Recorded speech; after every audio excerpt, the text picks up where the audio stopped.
الرحيم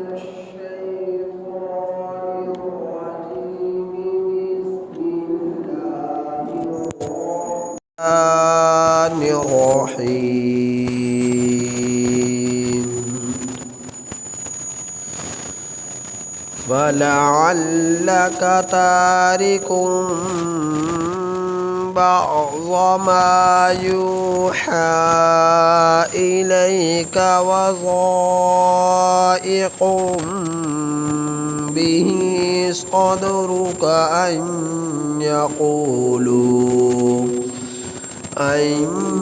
يقولوا لولا أنزل عليه كنز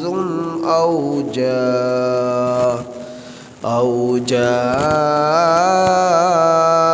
معه ملك إنما أنت نذير والله على كل شيء وكيل أم يقولون افتراه قل فأتوا بعشر سور مثله مفتريات وادعوا من استطعتم من دون الله إن كنتم صادقين فإن لم يستجيبوا لكم فاعلموا أنما أنزل بعلم الله وأن لا إله إلا هو فهل أنتم مسلمون۔ سورہ ہود کی آیت نمبر 12 تا 14 آپ حضرات کے سامنے تلاوت ہوئی۔ یہ سورہ ہود کی آیت نمبر 12 تا 14 آپ حضرات کے سامنے تلاوت ہوئی۔ ان آیات کریمہ کا ترجمہ یہ ہے فَلَعَلَّكَ، بس شاید کہ آپ تارکم چھوڑنے والے ہوں بعض ما یوحا وہ چیز جو وحی کی گئی الیک آپ کی طرف، بس شاید کہ آپ چھوڑنے والے ہوں بعض وہ چیز جو وحی کی گئی آپ کی طرف، وضائق به صدرک، اور تنگ ہوتا ہے اس کی وجہ سے آپ کا سینہ، ان یقولوا یہ کہ یہ لوگ کہتے ہیں لولا انزل علیہ کنز، کیوں نہیں نازل کیا گیا، کیوں نہیں اتارا گیا اس پر کنز خزانہ، او جاء معہ ملک، یا آتا اس کے ساتھ فرشتہ، انما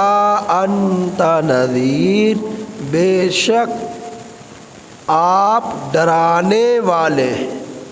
واللہ علی کل شیء وکیل، اور اللہ تعالی ہر چیز پر کارساز ہے۔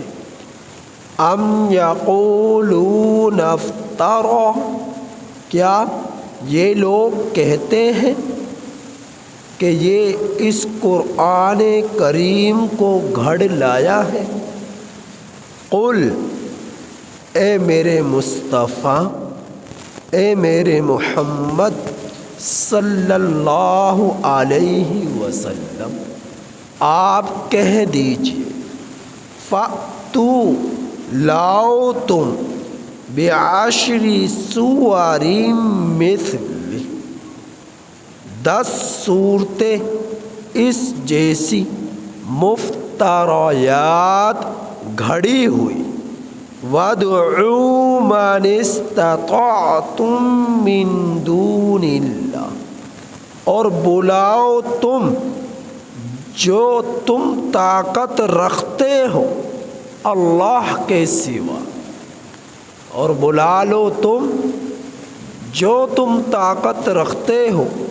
اللہ سے نیچے نیچے،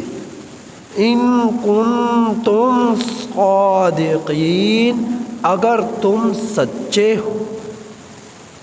فَإِن لَّمْ يَسْتَجِيبُوا لَكُمْ،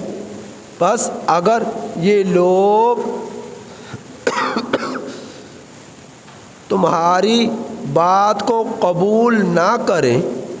فَاعْلَمُوا، تو جان لو، انما انزل بعلم اللہ، پختہ بات ہے کہ نازل کیا گیا ہے اسے اللہ کے علم کے مطابق، وَأَن لَّا إِلَٰهَ إِلَّا هُوَ، اور یہ کہ اللہ کے سوا کوئی معبود نہیں۔ فَهَلْ أَنْتُمْ مُسْلِمُونَ، سو کیا تم مسلمان ہوتے ہو، سو کیا تم فرما برداری اختیار کرتے ہو۔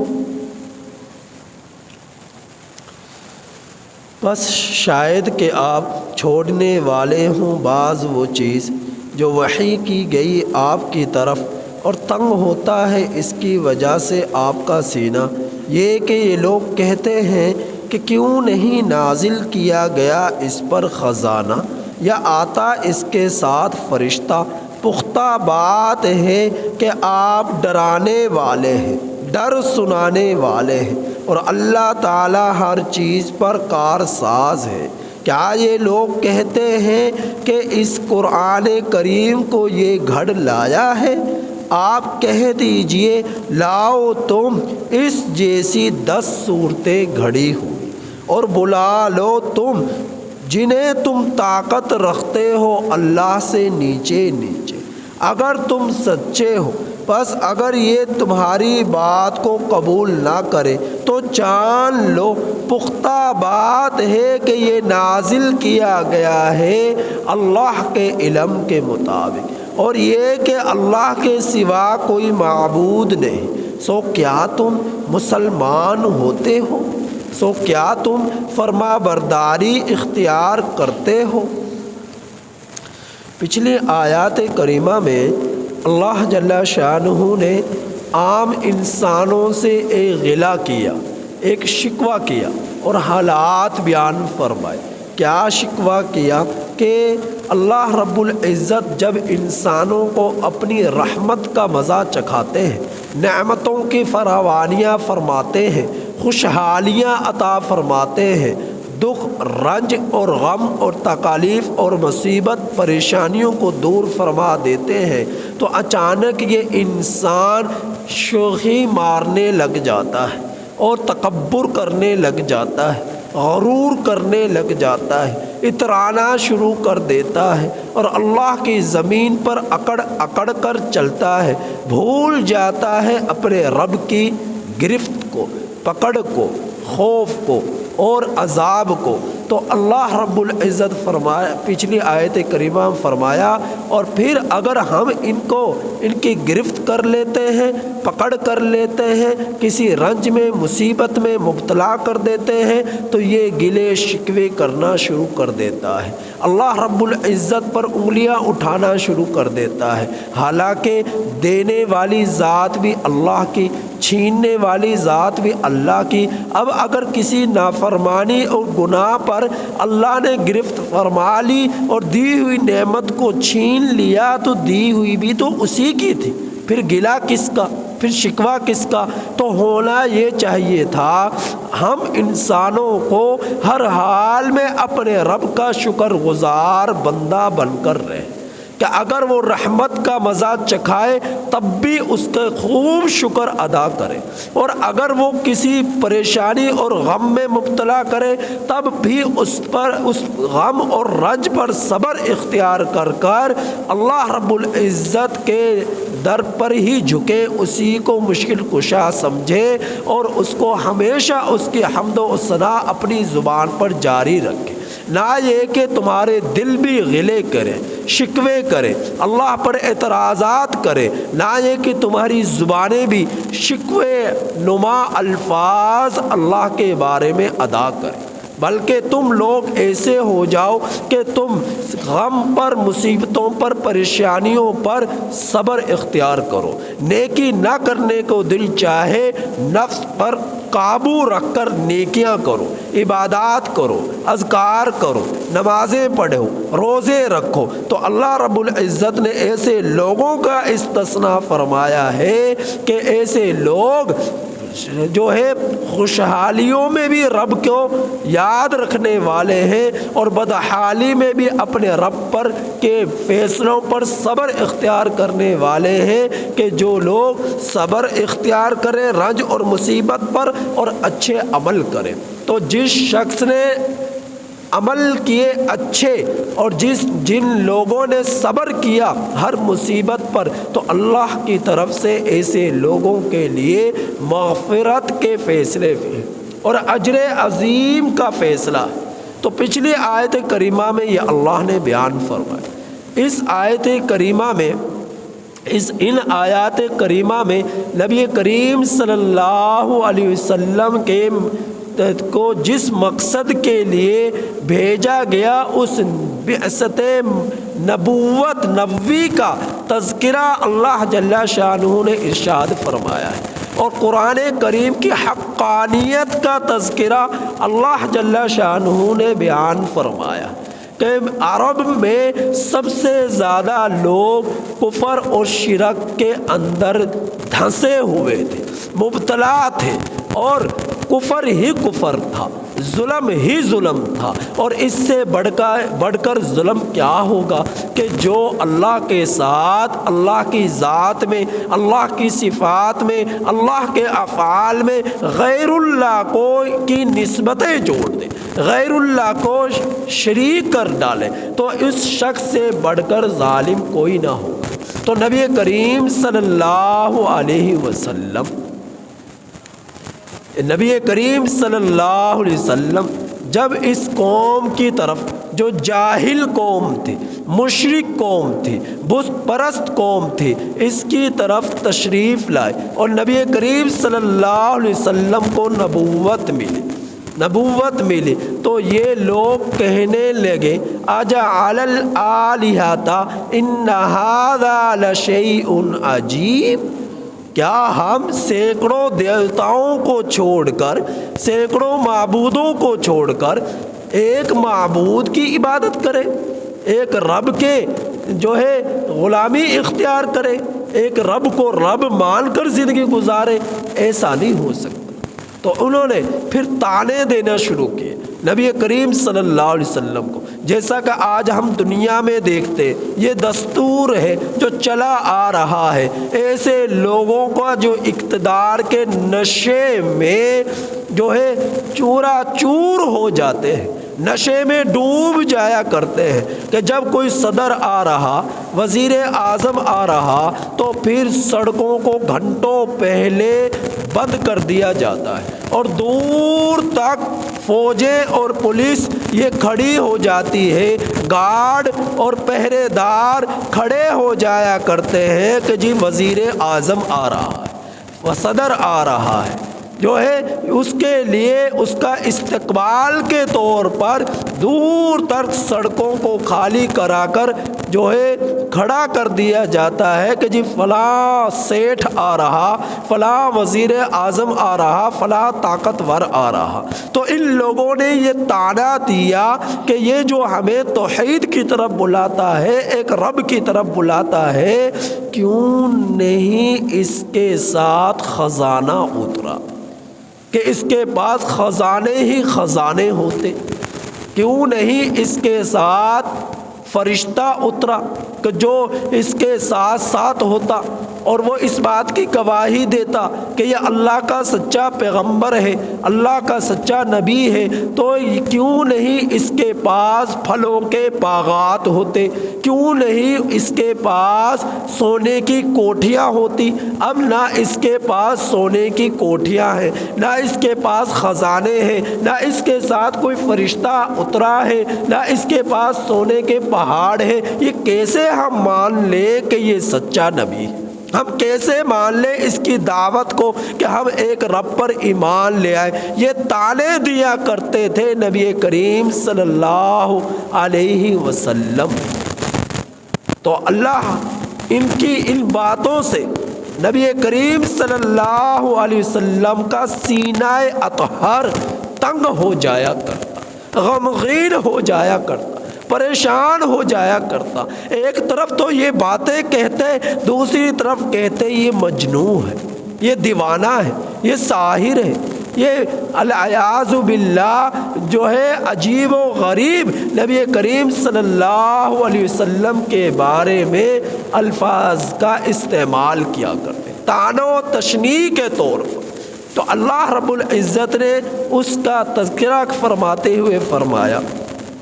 کہ فَلَعَلَّكَ، شاید کہ آپ تارکم بعض ما یوحی الیک، چھوڑنے والے ہوں بعض وہ چیز جو وحی کی گئی آپ کی طرف۔ نبی کریم صلی اللہ علیہ وسلم پر قرآن اترا، اللہ کی طرف سے پیغامات اترے، اللہ کی طرف سے جبرائیل امین علیہ السلام پیغامات کو لے کر اترے، اور آپ صلی اللہ علیہ وسلم ان بدبختوں کی باتوں سے، ان بے حیاؤں کے طعنہ و تشنیع سے اس قدر تنگ ہو جاتے کہ جیسا کہ کسی کو اس قدر پریشان اور غمزدہ کر دیا جائے، طعنے مار مار کر اس کے سینے کو تنگ کر دیا جائے کہ وہ اپنے مقصد سے ہی پیچھے ہٹ جائے۔ آپ صلی اللہ علیہ وسلم نہ مقصد سے پیچھے ہٹنے والے تھے، نہ آپ صلی اللہ علیہ وسلم اس دعوت کو چھوڑنے والے تھے، لیکن اس قدر آپ کو مجبور کیا جاتا کہ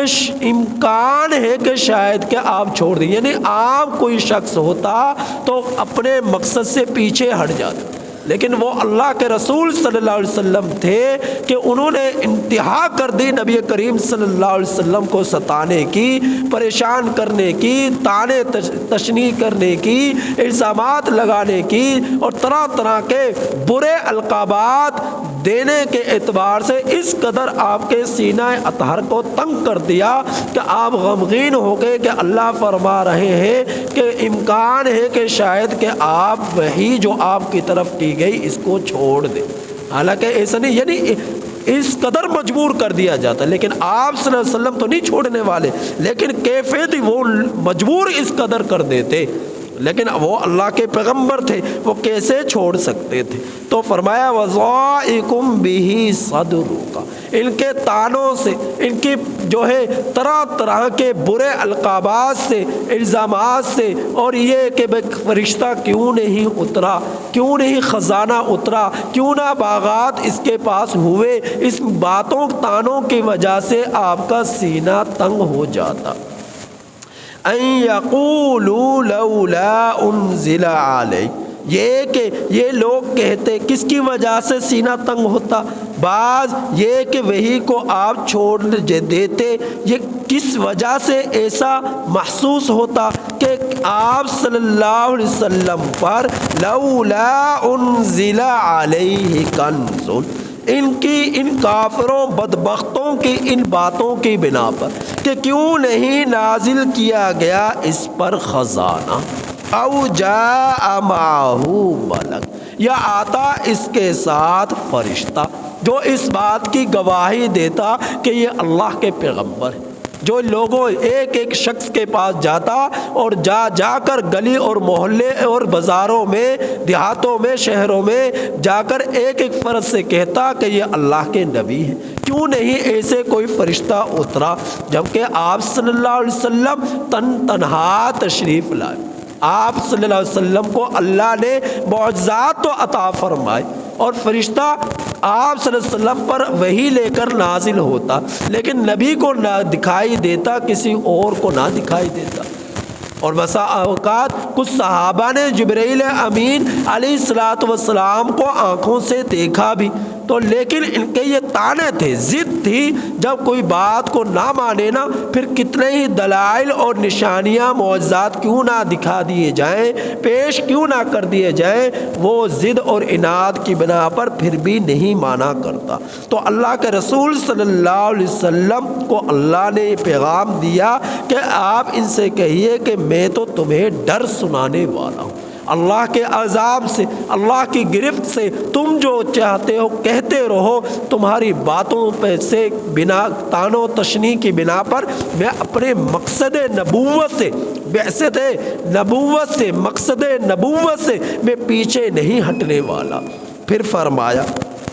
واللہ علی کل شیء وکیل، اور اللہ تعالی ہر چیز پر کارساز ہے۔ ام یقولون افترا، کیا یہ لوگ کہتے ہیں کہ نبی کریم صلی اللہ علیہ وسلم اس قرآن کریم کو گھڑ لائے ہیں؟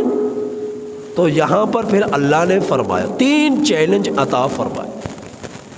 ایک جگہ پر فرمایا کل ان اجتمعت الانس والجن علی ان یأتوا بمثلہ ولو کان بعضهم لبعض، کہ آپ صلی اللہ علیہ وسلم کہہ دیجئے تمام کے تمام انس اور جن جمع ہو جائیں۔ چیلنج دیکھیں کتنا بڑا ہے، اللہ کے سوا تمام انسان جمع ہو جائے، تمام جنات جمع ہو جائے، الی ان یأتوا بمثل، پھر سب کے سب انسان، سب کے سب جنات جمع ہو کر قرآن کریم جیسا قرآن بنا کر لائے، قرآن کریم جیسی کتاب لے کر آئے، قرآن کریم جیسا کلام لے کر آئے۔ اگر ان انسانوں میں، اگر ان جنوں میں اتنی طاقت ہے اللہ کے سوا، تو قرآن جیسا قرآن بنا کر لائے، قرآن جیسی کلام لے کر آئے، قرآن جیسی کتاب لے کر آئے۔ اگر پوری دنیا کے انسان، پوری کائنات کے جنات میں اتنی طاقت ہے تو لے کر آئے، یہ اللہ نے چیلنج کیا۔ پھر دوسرے مقام پر فرمایا کہ فَأْتُوا بِسُورَةٍ مِّن مِّثْلِهِ، کہ قرآن جیسی صورت لے کر آئیں۔ یہاں پر چیلنج کیا کہ 10 صورتیں ہی لے کر آ جائے، پورا قرآن نہ لے کر آئے، چلو 104 صورتیں تمہیں معاف ہیں، کل 14 صورتیں ہیں قرآن کریم میں، 104 صورتیں تمہارے لیے معاف ہیں۔ اے پوری کائنات کے انسانوں، اے پوری کائنات کے جنوں، تم سب کے لیے 104 صورتیں معاف ہیں، تم 10 صورتیں لے کر آ جاؤ۔ اللہ نے یہ چیلنج 10 صورتوں کا اس آیت کریمہ میں دیا کہ قل فأتوا بعشر سور مثلہ مفتریات، اگر تم یہ کہتے ہو کہ یہ قرآن کو گھڑ کر لے آیا ہے، اپنی طرف سے بنا کر لے آیا ہے، تو اے انسانوں اور جنوں تم لے کر آؤ اس جیسی 10 صورتیں، اس جیسی گھڑی ہوئی 10 صورتیں لے کر آؤ۔ پھر تیسرا چیلنج فرمایا کہ کوئی ایک چھوٹی سی صورت ہی لیا ہے، فَأْتُوا بِسُورَةٍ مِّن مِّثْلِهِ،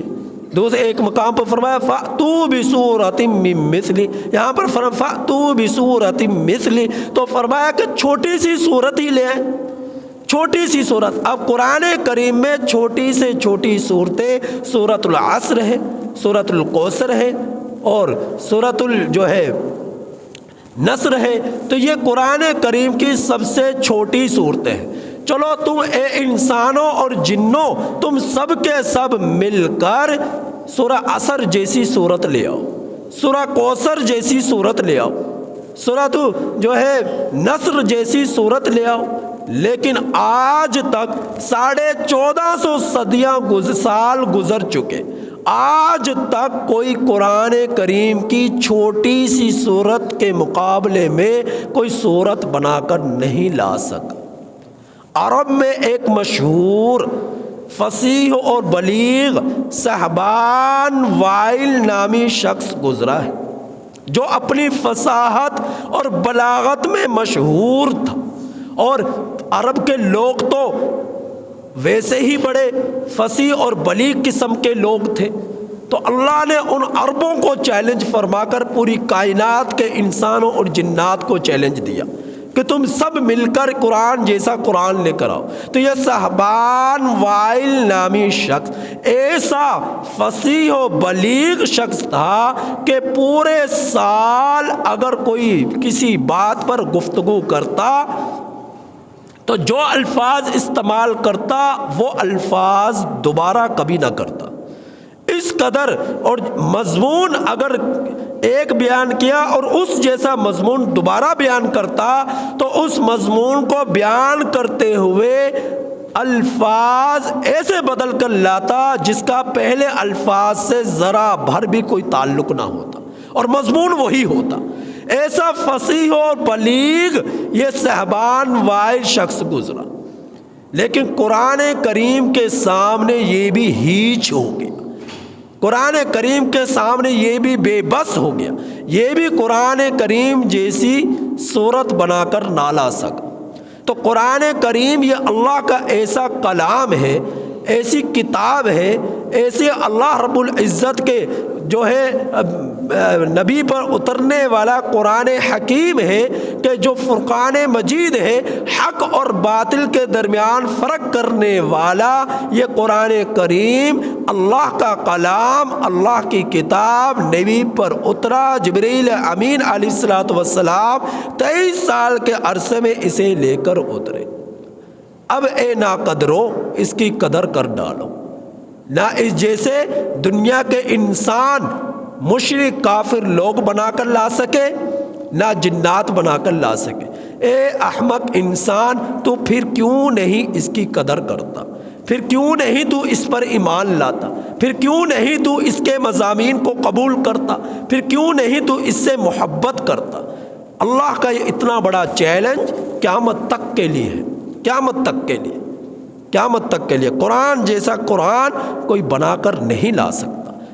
پورا قرآن تو دور کی بات، چھوٹی سی کتاب سورت بھی بنا کر نہیں لا سکتا۔ تو اللہ فرما رہے ہیں کیا عجیب بات ہے، کیا یہ لوگ کہتے ہیں کہ آپ قرآن کو گھڑ کر لا چکے ہیں، کہ نبی کریم صلی اللہ علیہ وسلم نے اپنی طرف سے اس قرآن کو بنا لیا، اپنی طرف سے قرآن کریم کو بنا لیا، اپنی طرف سے لوگوں کے سامنے پیش کر لیا، یہ گھڑ کر لایا ہے، تو لاؤ تم گھڑی ہوئی اس جیسی صورت، لاؤ تم گھڑے ہوا اس جیسا قرآن۔ یہ اللہ نے چیلنج فرمایا، اور پھر فرمایا میں اس کے لیے، وہاں پر فرمایا جن اور انس سب کو جمع کر لو اور اکٹھے ہو کر ایک چھوٹی صورت بنا کر لے آؤ۔ وَادْعُوا مَنِ اسْتَطَعْتُم مِّن دُونِ اللَّهِ، اللہ کے سوا جتنی تم طاقت رکھتے ہو ساری طاقتوں کو جمع کر کر قرآن کریم جیسی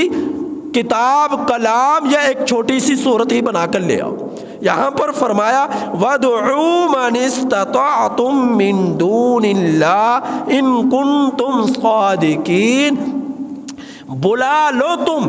جتنی تم طاقت رکھتے ہو اللہ کے سوا۔ وہاں جن اور انس بنیادی دو یہ مخلوق ہیں کائنات کے اندر، انسان اور جنات، اور احکامات کے مکلف بھی یہی ہے، انسان اور جنات۔ اللہ نے حساب اور کتاب بھی انہی دو قوموں سے لینا ہے، انسان اور دو مخلوقوں سے لینا ہے، انسان اور جنات۔ تو اب اللہ تعالی وہاں فرمایا ان کا تذکرہ انسان اور جنات کا، اور یہاں پر اللہ فرما رہے ہیں چلو میں انسان اور جنات کو بھی نکالتا ہوں،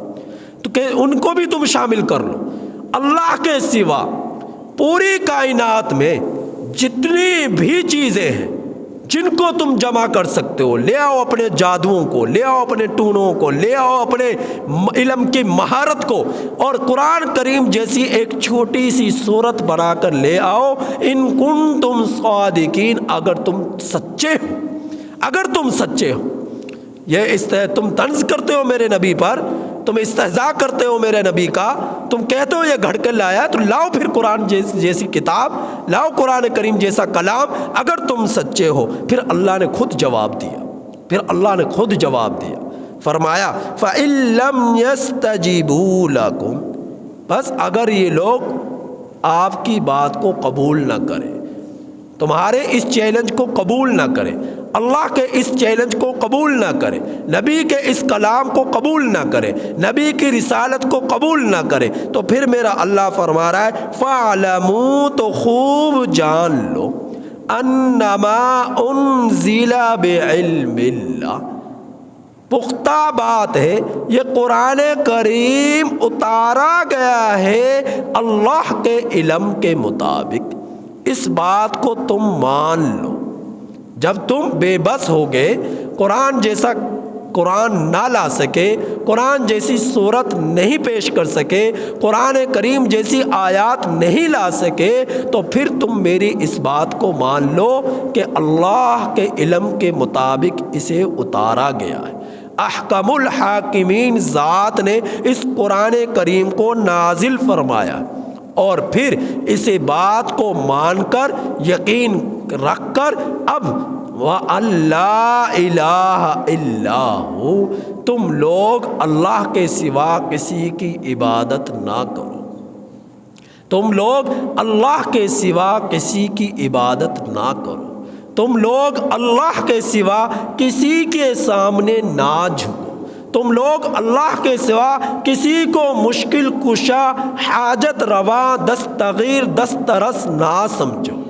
اللہ ہی مشکل کشا، اللہ ہی حاجت روا، اللہ ہی دستگیر، وہی احکم الحاکمین ذات ہے، اور اسی رب ذوالجلال نے اس قرآن کریم کو نازل فرمایا ہے۔ فَهَلْ أَنْتُمْ مُسْلِمُونَ، سو کیا ہو تم مسلمان، کیا ہوتے ہو تم مسلمان، کیا تم فرما برداری اختیار کرتے ہو، مانتے ہو، قبول کرتے ہو کہ یہ قرآن اللہ کا کلام ہے؟ اللہ استفہامیہ انداز میں اب پوری دنیا کے انسانوں اور جنات سب سے مخاطب ہے۔ جب یہ بات ثابت ہو چکی، یہ احکم الحاکمین ذات کا کلام ہے اور رب ذوالجلال نے اس کو نازل فرمایا ہے، اور جب یہ بات ثابت ہو چکی کہ اللہ کے سوا پوری دنیا میں، پوری کائنات میں نہ کوئی مشکل کشا ہے، نہ کوئی حاجت روا ہے، نہ کوئی ربوبیت کے لائق ہے، قابل ہے، جب یہ بات ثابت ہو چکی تو کیا تم مسلمان ہوتے ہو؟ اے انسانوں اور جنات، کیا تم مسلمان ہوتے ہو؟ مسلمان کا معنی ہے فرما برداری اختیار کرنا۔ تو اب دوسرے انداز میں یوں سمجھو کہ اے انسانوں اور جنوں، کیا تم اپنے رب کی فرما برداری اختیار کرتے ہو یا اللہ کے خلاف بغاوت اختیار کرتے ہو؟ اگر تم نے ایسا کیا، تمہاری دنیا کو بھی رب ذوالجلال برباد کر ڈالے گا، ویران کر ڈالے گا، اور تمہاری آخرت کو بھی رب ذوالجلال برباد کر ڈالے گا، ویران کر ڈالے گا۔ اے انسانوں اور جنوں، تم اپنی دنیا کو بھی آباد کرو، اپنی آخرت کو بھی آباد کرو، اللہ کے جو ہے اللہ کی عبادت میں اپنے آپ کو ڈھال کر، رب کو رب مان کر، رب کی ربوبیت میں آ کر، نبی کی رسالت کو قبول کر کر، نبی کریم صلی اللہ علیہ وسلم کو خاتم النبیین سمجھ کر، آپ کی تعلیمات پر ایمان لا کر، آپ پر اترنے والے سب سے بڑے معجزہ قرآن کریم فرقان حمید پر ایمان لا کر اور اس کے احکامات کو قبول کر کر تم فرما برداری اختیار کر لو، اسی میں تمہارے لیے بھلائی ہے۔ اللہ پاک سے دعا ہے کہ اللہ تعالی ہمیں ان آیات کریمہ کی کامل سمجھ نصیب فرمائے اور قرآن کریم کے مضامین کی قدردانی کرنے کی توفیق